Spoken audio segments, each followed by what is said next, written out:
Traders Anthony here. We're looking at gold. So see where we're currently trading. If we look left, there's a big level. Okay, back here, support, support, support, support, resistance, resistance. Broke through it here, it's traded to it here, and now we're trading back up, retesting key level on the weekly time frame. So we'll go down to the daily.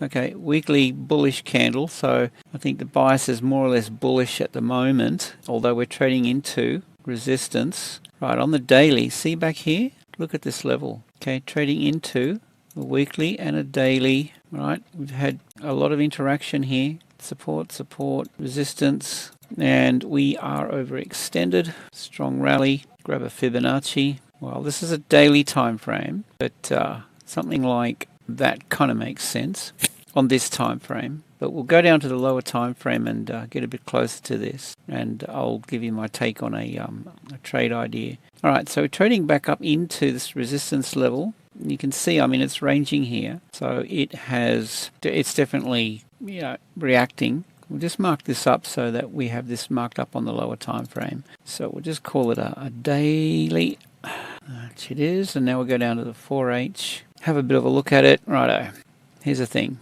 All right, see this level up in here. Okay, we've got this balance area 4-hour distribution. So we'll take that, pull it through, and mark that up as a point of interest. And we've also got this candle back in here as well. So this whole range through here is a strong resistance level. Double click. Now we'll mark that as a 4H. And here as well, you see right through this dotted line, this orange dotted line. There it is. Pull back, righto. So we've got a few things here on this time frame. Right, we've got rally, bit of a pullback, rally, yeah, rally, pullback, rally, deeper pullback, strong rally, and that, righto. What I'm interested in is this candle right here. So we'll just grab that. I'm always trading off, I mean, I do like these 4-hour levels. I tend to trade mainly off these. Remember that this is a 4-hour level as well. I tend to mainly trade off these 4-hour levels. I like them. And the daily. 4-hour and daily. So there's our daily back down in here. Now what have we got here? We've got, thing that want to be looking out for is two things. One, I'm always asking, where is there liquidity and where is there an imbalance? Well, on this time frame, we've got this thin candle here. So if I grab the candle left, candle right, see how it's traded back down, resolving the imbalance. So that's a 4-hour imbalance. This is still unresolved through here. Market's looking to rebalance and it's looking for liquidity. So with that in mind, where is it going to be? Where can it seek liquidity? So that's one question. Where can it seek liquidity at this point? We've got this candle here as well, thin candle, left and right. So we've got this imbalance here, 4-hour. So I'll just mark these up, because if we go down to the lower time frames, then we've got a bit of a roadmap. 4H there, imbalance. And, all right, we've got this 4-hour accumulation here, and then we've got this 4-hour accumulation back here. We'll mark that up, and I'll be working around these levels. So, I mean, okay, gold. I'm always looking for a 3-drive pattern. We've got, well, one drive here, a second drive, and where do you want to pull that? Bit of a thing here, pull back here. It's not clean, it's not a clean 3-drive pattern, but we've definitely got this drive, and then, you could call that a drive, more or less. 3 drives. I'm not really an Elliott wave guy, but you could probably, well, hang on, how many Elliott waves are there in that? That's not my expertise, guys, so I won't even bother. But, you could probably find a 5-wave pattern. 5 waves, 3 drive, kind of come hand in hand.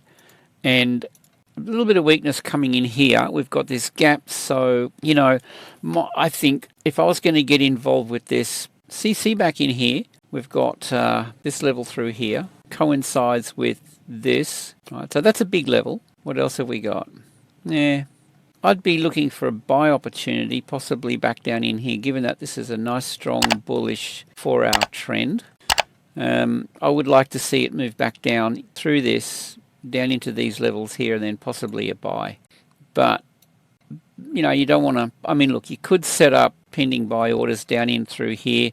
If that's the case, if it's a set and forget scenario, and keep you know, keep in mind there's risk involved. But on the 4-hour time frame, there's a 4-hour bullish, you know, this accumulation here. Stop loss under that. Right, so that's an idea for a 4-hour time frame. Entry down in here. You know, you could go, where are we? Fibonacci fib. By the way, guys, click the link below and join. Have a look at my website. We've got a VIP group going, and I've reduced it down to $19.95. Shout me a hamburger once over the next 30 days and benefit. We do really well with the VIP signals. Anyway, that's an idea for the 4H. See the 61.8? See, it's a bullish trend, 4-hour. Retrace back down in there. That would get me interested in here. That's my buy zone. So I think that would be my idea at the moment. Now, can this push through and travel further south? Of course it can. You know, it'll probably react off this level. So you might get, let's say, you know, you might get something out of it. And I tend to look for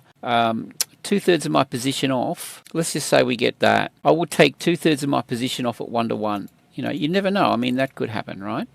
So this is why I'll always go for 2/3 off at 1-to-1. And at that point, stop loss comes up a bit, and that is in the money. It's a winning trade regardless. So I think that's how I manage my risk. So there's an idea for a 4-hour trade.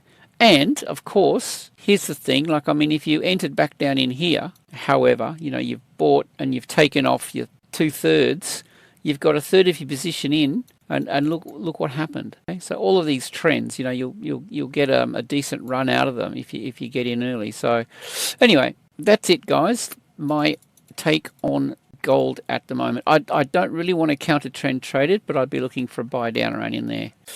And manage your risk well, all right? This could blow through and travel further south. We don't know, right? So, yeah, just don't go overboard with your position sizes. I keep my position sizes consistent. Each trade I take, I'll go in with 0.1% of my account, regardless of the stop loss range. It's not lot size, it's percent of the account. And I keep that consistent. That helps me manage my risk really, really well. Anyway, with that, I hope you have a great day. Safe trading. Comment, whatever else there is. Join, click the links. See you in the next one.